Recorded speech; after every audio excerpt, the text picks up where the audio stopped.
ರಾಜ್ಯದಲ್ಲಿ ಸಿಎಂ ಕುರ್ಚಿಗೆ ಕಿತ್ತಾಟ ನಡೀತಾ ಇರುವಂಥದ್ದು. ಅದರಲ್ಲೂ ಡಿ.ಕೆ. ಶಿವಕುಮಾರ್ ಅವರು ಸಿಎಂ ಆಗಬೇಕು, ಏನು 2.5 ವರ್ಷ ಒಪ್ಪಂದದಂತೆ ಆಗಬೇಕು ಅನ್ನೋದು ಕೂಡ ಸಾಕಷ್ಟು ಈಗ ಚರ್ಚೆ ನಡೀತಾ ಇದೆ. ಈ ಕುರಿತು ಏನು DCM ಸ್ವಕ್ಷೇತ್ರ ಆಗಿರುವಂಥ ಕನಕಪುರದಲ್ಲಿ ನಾವಿದ್ದೇವೆ.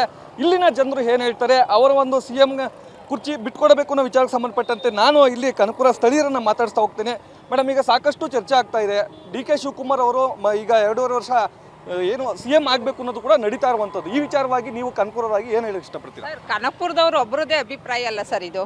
ಯಾಕೆಂದರೆ ಕನಕಪುರದಲ್ಲ ಇಡೀ ಕರ್ನಾಟಕದ ಜನ ಕೂಡ ಹೇಳ್ತಾ ಇರೋದು ಡಿ.ಕೆ. ಸಾಹೇಬರು ಮುಖ್ಯಮಂತ್ರಿ ಆಗಬೇಕು ಅಂತ. ಯಾಕಂದರೆ ಅವರು ಬರೀ ಅಧಿಕಾರಕ್ಕೋಸ್ಕರ ಮಾಡಿಲ್ಲ, ಕರ್ತವ್ಯನ ನಿಭಾಯಿಸಿದ್ದಾರೆ.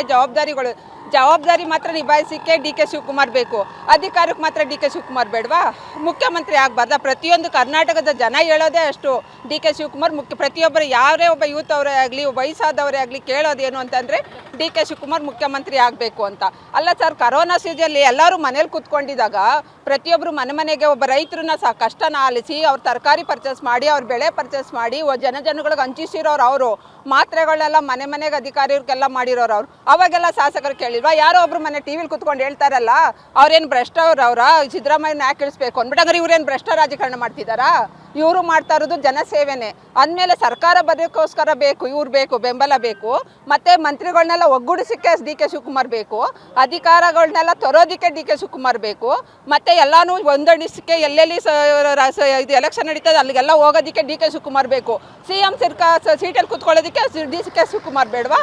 ಅಂದಮೇಲೆ ಎಲ್ಲರೂ ಯೋಚನೆ ಮಾಡಿ ಅವ್ರಿಗೂ ಕೊಡಬೇಕು ಸರ್. ಯಾವಾಗ ಒಂದು ಪಕ್ಷನ ಸಂಘಟನೆ ಮಾಡ್ತಿದ್ದಾರೋ, ಯೂತ್ಗಳನ್ನೆಲ್ಲ ಒಂದು ಕಡೆ ತಗೊಂಡು ಮಾಡ್ತಿದ್ದಾರೋ, ಹಂಗಂದಮೇಲೆ ಡಿ.ಕೆ. ಶಿವಕುಮಾರ್ ಮುಖ್ಯಮಂತ್ರಿ ಆಗಬೇಕು. ಇನ್ನೂ ಅವ್ರು ಮಾಡಿದಾಗ ಇನ್ನೂ ಜನಾಭಿವೃದ್ಧಿ ಆಗುತ್ತೆ ಸರ್. ಪ್ರತಿಯೊಬ್ಬರು ಮನಸ್ಸಲ್ಲೂ ಕೂಡ ಇರೋದು ಡಿ.ಕೆ. ಶಿವಕುಮಾರ್ ಮಂತ್ರಿ ಆಗಬೇಕು ಅಂತ.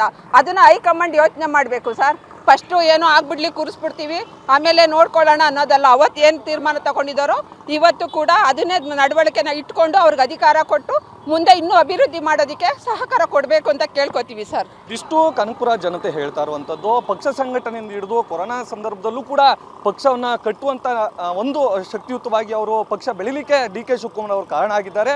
ಈ ಹಿಂದೆನೂ ಕೂಡ CM ಸಿದ್ದರಾಮಯ್ಯನವರು 5 ವರ್ಷ ಪೂರ್ಣಾವಧಿ CM ಆಗಿದ್ದರು. ಈಗೂ ಕೂಡ 2.5 ವರ್ಷ ಅಧಿಕಾರವನ್ನು ಅನುಭವಿಸಿದ್ದಾರೆ. ಈಗಾದರೂ ಅವರು ವಚನಭ್ರಷ್ಟ ಆಗಬಾರ್ದು. ಒಂದು ವೇಳೆ ಆ ಒಂದು ವಚನಭ್ರಷ್ಟ ಆದರೆ ಇಷ್ಟು ವರ್ಷಗಳು ಏನು ಅವರು ರಾಜಕಾರಣದಲ್ಲಿ ಒಂದು ಮಾಡಿರುವಂಥ ಹೆಸರು ಹಾಳಾಗುತ್ತೆ ಅನ್ನೋದು ಕೂಡ ಅವ್ರಿಗೊಂದು ತಮ್ಮ ಆಕ್ರೋಶನ ಹೊರ ಹಾಕ್ತಾ ಇರುವಂಥದ್ದು. Guarantee news, Raju, Ramanagara.